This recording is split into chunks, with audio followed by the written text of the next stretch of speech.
Olá, tudo bem com você? Hoje você vai assistir uma entrevista bombástica entre o jornalista Augusto Nunes e Jair Bolsonaro. Eles vão falar sobre eleições, possíveis candidaturas, polêmicas envolvendo o STF e até comparações com o cenário americano. Então prepare-se porque o que vem a seguir é forte e revela detalhes que ninguém imagina. Então já deixa o seu like, compartilha esse vídeo nos grupos e vem comigo para conferir cada palavra dessa conversa Gente, impressionante. todas as possíveis alternativas aí da direita para a candidatura do senhor fazem questão de ressalvar que serão candidatos se o senhor não puder. Eu queria que o senhor falasse sobre a candidatura, que o senhor o grande líder da direita, é evidente. Agora, o senhor é candidato. O Lula foi até preso. Como é que o senhor pretende agir diante disso? O Augusto, até a última pesquisa do Paraná Pesquisa, não era o único da direita que podia derrotar uma possível reeleição do Lula.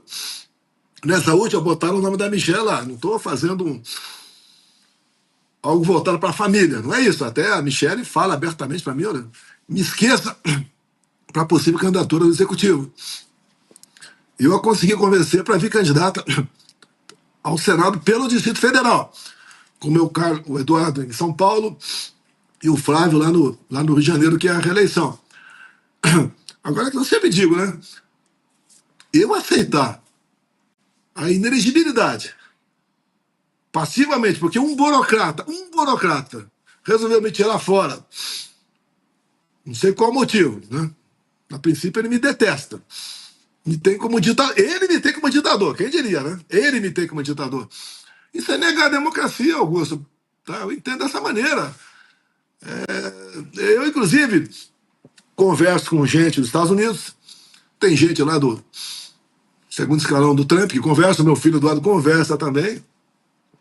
Eu espero que, eu não vou sugerir nada pro governo Trump, né, mas eu espero que eleições, né, seja reconhecido pelas lideranças democráticas do mundo todo, aquela realizada por processo eleitoral confiável, transparente e auditável. E que também não tenha a oposição alijada por processos políticos de inelegibilidade. Tá? A outra, por questões criminais, por tribunais parciais. A gente espera que isso aconteça. Porque o que eu estou sofrendo no Brasil, o Trump sofreu lá. Vamos esquecer até a questão do tiro lá nele e a facada em mim aqui. Ele passou 4 anos sendo ameaçado de prisão. Até depois das eleições continuou com essa ameaça também. E o tribunal lá, apesar de ter a maioria dos indicados de republicanos, né, a outra parte por democratas, é um tribunal mais pacificado no tocante à política. Lá, o que o Trump sofreu, eles costumam chamar de lawfare, é interferência política, né? O ativismo judicial na política. Aqui eu sofro a mesma coisa. Quem pega o inquérito da PF, depois pega lá a denúncia do PGR, entende que não tem nada contra mim, e ouso dizer, nem contra os demais.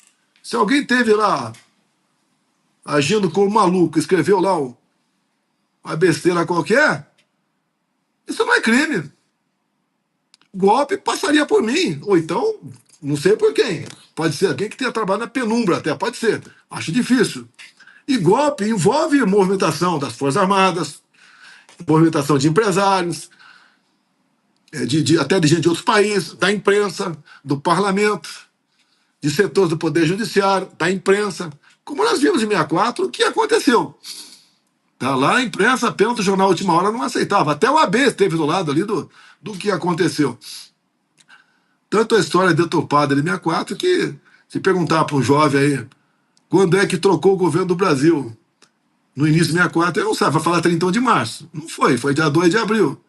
Quando o primeiro presidente militar assumiu, ele não sabe, foi dia 15 de abril. Tá? Todo o parlamento, por unanimidade, quem não votou não conta, né? declarou a vacância do João Goulart naquele momento. Teve a participação ativa de governadores, em especial de São Paulo, Minas Gerais e Rio de Janeiro. Tá? Então ali... E o presidente Castelo Branco foi eleito à luz da Constituição de 46. Fale a verdade. Chame de agora o que quiser, mas fale a verdade do que aconteceu. Pega alguns outros para aí, como José Jorge, o próprio, entre outros, né, que falaram que o outro lado queria. Nós éramos, acho que o Eduardo Jorge que fala, ó, a gente era contra a ditadura militar, mas a nossa ditadura era mais violenta ainda, era a ditadura do proletariado. Você não quer saber de ditadura nenhuma. Aí, presidente, eu acho que o senhor tem uma linha de argumentação perfeita, que assim, golpe é coisa séria, digamos assim. Houve articulação em 64, houve uma articulação que é necessária, né, para alguém tinha que organizar. Então havia o general Castelo Branco no Estado-Maior do Exército. E agora? Quem tem? Eles não conseguem dizer como é que seria organizado o golpe que eles inventaram. E essa pergunta que o senhor faz, quero ver quem responde. O que é que haveria no dia seguinte? Se não tivesse havido a prisão dos manifestantes, o que é que seria feito no dia seguinte? Olha, a gente não pode admitir que uma turma de mais de 1.500 pessoas Sim. vai num domingo na Praça dos Três Poderes para dar um golpe. O Augusto, o golpe se dá em cima de uma pessoa. Eu dou o golpe em cima do Augusto. Se eu chego aí na sede do jornal e não está aí, eu não posso fazer nada. Você não pode me chamar de golpe. Até costumo dizer, se alguém vai na tua casa, não tem ninguém lá, e o cara toca fogo na tua casa, você pode acusar do crime de incêndio, dilapidação de patrimônio, sabe o que for. Mas tentativa de homicídio, não. Eu não estava lá dentro. Golpe se dá em cima de pessoas. Quando me acusava o tempo todo, de 2019 até 2022, eu queria dar um golpe, eu falava, vou dar golpe em mim mesmo. Eu vou esperar acabar meu governo, trocar 2 comandantes de força, a pedido do José Múcio, que me procurou, porque ele queria conversar com os comandantes de força, estava sem clima para aquilo, abri as portas, ele conversou, nomeamos, em dezembro mesmo, 2 comandantes de força, o do Exército e o da Aeronáutica, e seguiu o barco. Eu não vou dar um golpe pegando um avião e ir para os Estados Unidos, ao lado do Mickey, do Pateta, né? Ao lado do Pato Donald. Tá? Você não vê uma tuitada minha, você não acha nada meu, desde quando eu saí do Brasil. Eu, quando o TSE anunciou o resultado, até naquela famosa minha, junto a toda a imprensa, né, foi logo no comecinho de, não sei se foi dia 1º ou 2 de novembro, né, eu falei, olha, vão sentir saudade da gente. E falei ali. Faltou trazer o papel aqui para repetir, que é questão de 20 segundos você fala. Inclusive, falei ali, nós, né, vamos lutar para a nossa volta, não vamos invadir patrimônio, não vamos obstruir vias. É que eu falei ali. Está bem claro o que eu falei. E daí fala, o pessoal na frente do quartel. Qual o problema? É melhor na frente do quartel do que no praça pública. Lá está mais protegido, mais segurança. E houve um entendimento entre todos nós ali. Não era para dar golpe. Se alguém estava falando alguma coisa lá que não era legal, ele não era ouvido, ponto final. Agora, eu não tenho dúvida de que o 8 de janeiro foi programado. Foi uma cópia do Capitólio, 6 de janeiro, lá de 2021, nos Estados Unidos. E aqui foi essa comoção. E o Lula acabou posando de grande democrata. Logo ele, que sempre foi apaixonado por ditaduras do mundo todo. Ele não reconhece o Hamas como uma organização terrorista, não reconhece. E ele é o salvador, é o grande democrata. Tanto é que eu vi há poucas semanas um editorial do Estado de São Paulo dizendo o seguinte, né? O PT, ou a esquerda, está no fundo do poço. Nada mais resta a eles a não ser a farsa da bandeira da democracia, que não são democratas de jeito nenhum. Não precisa ninguém gastar muita saliva para demonstrar isso daí. Basta ver que, enquanto eu fui presidente, o Maduro não pisou aqui. Quando eu saí, o Maduro veio aqui e teve tapete vermelho para ele. E por ocasião da posse do Maduro, né, o mundo civilizado, democrático, contra a posse do Maduro, o Lula manda um embaixador a representar lá. Faltou coragem moral para ele, não tem isso, né? Mas coragem moral para ele ir lá na posse do Maduro. Qual o recado que ele dá para o mundo todo? Democrata? Ah, não tem cabimento. Faltavam 5 dias para as eleições dos Estados Unidos. Ele fala o seguinte: se o Trump voltar, será a volta do fascismo e do nazismo com outra cara. Pô, nem política externa esse cara faz. Faz nada. É igual, um dia estava aqui, um repórter me pegou pela rua aqui, né? E falou: o que você vai fazer contra a taxação do aço? Pergunta para o seu presidente. Lá atrás comigo, houve essa possibilidade, conversei com o Trump. Ele tinha um problema com o etanol de milho. Não houve uma troca, né? Na hora eu sei o meu tamanho. O PIB deles é 14 vezes maior do que o nosso. Eu não posso falar que eu sou igual ele. E alguns me criticam, né? Ah, o cara bate continência para bandeira americana. Em só de respeito, eu presto continência a países que porventura esteja visitando, sem problema nenhum. Mas estamos aí. Há a possibilidade de taxar o etanol também nosso aqui. E estamos aí ladeira abaixo. Tá certo? Essa alta do dólar de final de dezembro, começo de janeiro, já está repercutindo aqui em alta no preço dos produtos da prateleira, por isso esses valores que estão aí no mantimento, que não vai tratar, logicamente, com uma linguagem um pouco diferente, lá em Copacabana, dia 16 de março, e mostrar ao Brasil que tem alternativa. Tem alternativa. Voto é consequência, voto é um casamento. Quantas vezes a mãe fala para o filho, para a filha: larga essa pessoa, e o filho prossegue, né? E dá problema. Aqui é a mesma coisa. Eu sempre conto para muitos pais que eu encontro por aí, né? Quando eu pego também um colega do Nordeste que votou na esquerda, eu falo: por que você está aqui no Centro-Oeste ou no Sudeste? Por que você saiu de lá? O PT está 20 anos dominando a área. Tinha que ser a melhor região do mundo, o Nordeste. E não é. É igual lá nos Estados Unidos, quando eu estive lá, que eu não fiquei dentro de casa. Lá um fluxo também, havia um fluxo de estados democratas, que é quase o socialismo, né? Para estados republicanos, que são ali os capitalistas. Agora não pode, o cara vai do estado democrata para o republicano e vota na Kamala. Não tem cabimento. O cara sai do Nordeste, com dificuldade, vai para São Paulo e votar no Boulos. Pois não. Presidente, nosso tempo está se esgotando, já fui informada que eu preciso liberar o senhor, mas dá tempo para uma última pergunta. Eu vou passar para o Alexandre Garcia para a gente fechar aqui essa entrevista. Então vou falar sobre o que não se falou até agora. Segurança pública. A gente fala em liberdade, mas o brasileiro não tem liberdade de sair para a rua, não tem liberdade de passear, de ir para o restaurante, de ir para a praia. E aí, presidente? O ano que vem é ano eleitoral, seja o senhor ou qualquer outro da mesma ideologia libertária pela segurança.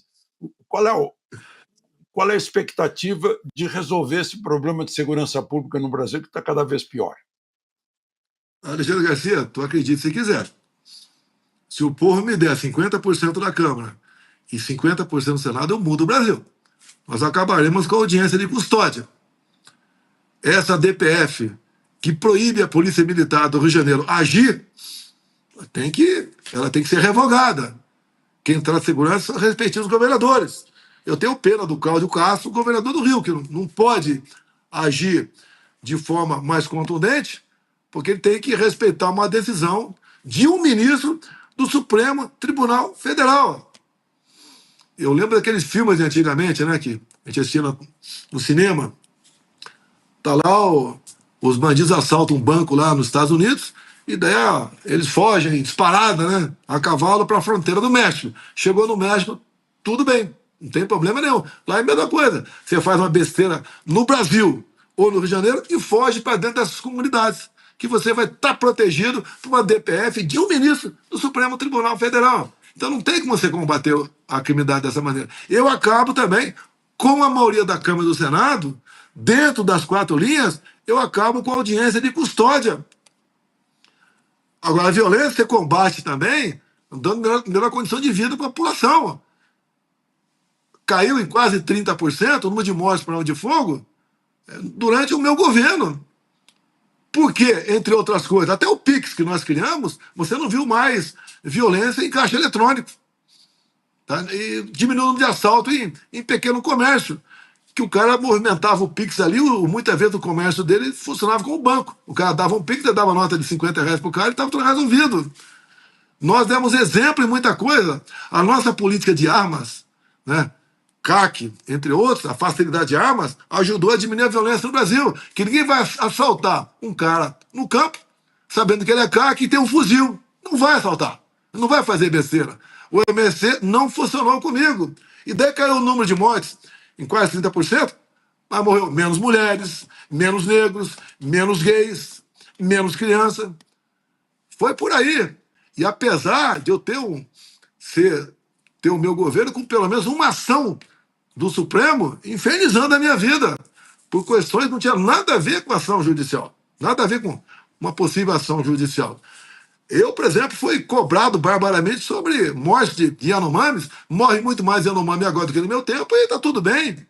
Também cobrado sobre focos de incêndio pelo Brasil, aumentou e muito, e não acontece nada com ele, ninguém tem uma ação contra o governo. Agora, comigo, tudo é pancada o tempo todo. Questão da pandemia, sofri muito. Não errei nenhuma. Basta ver o relatório do Congresso americano, com 500 e poucas páginas, que nós traduzimos aqui, e eu li, e fiz um relatório de 3 páginas, mostrando o que foi a Covid e o que foi a vacina. E lá, você vê claramente, né? O Congresso falando, tivemos que satanizar tal e tal medicamento para poder vender a vacina. Que lá, o Alexandre, você sabe, quem vai depor lá não pode mentir. Nem advogado pode mentir para o seu cliente. Isso é crime. Basta lembrar o caso da Mônica Levinsky lá atrás. A dor de cabeça que o presidente da época teve por causa de 1 milhão de doses que queriam negociar ali, o silêncio de alguém lá. Tá certo? Lá é diferente o negócio. O atual secretário de Saúde da família Kennedy falou que vai botar a limpo esse negócio. Tanto é verdade que no apagar das luzes do governo Biden, ele deu uma anistia preventiva para o Fauci, que foi um dos grandes responsáveis por essa péssima política de combate ao Covid. Se tivesse me ouvido, com vitamina D, liberdade para o médico clinicar, quem vai dizer se pode tomar ou não tal remédio não é o Senado brasileiro e nem é o Judiciário brasileiro. É o respectivo médico. O dano para a educação, para o ensinamento das crianças, está bem claro nessas propostas, nesse compilado que teve lá no Congresso americano. É uma coisa realmente. Os efeitos colaterais, que eu não quero entrar em detalhe aqui, porque ainda é proibido falar desse assunto. Os efeitos colaterais lá. Hoje o mundo já proíbe, lá o americano acabou de proibir a vacina de mRNA, que ainda é um teste, né, para todo mundo, e até dizer, né, que a Anísia não seguiu o plano de vacinação da Covid. Eu quero perguntar à senhora Anísia, a senhora é terraplanista, negacionista ou bolsonarista, para não tomar as doses de Covid que estava previsto ela tomar e não tomou? Tá bom? Não quero mais. Presidente, quero agradecer muito mais uma vez a oportunidade de conversar com o senhor. Obrigada pela entrevista, desejar aí uma ótima noite, um bom final de semana e até uma próxima. Obrigado. E aí, o que você achou dessa entrevista marcante?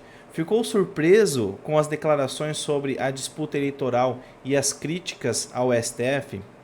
Conta pra gente aqui nos comentários qual é a sua opinião sobre isso tudo. Não se esqueça de deixar o seu like, se inscrever no canal e ativar o sininho, porque tem vídeo todos os dias. Obrigado pela sua companhia e até a próxima.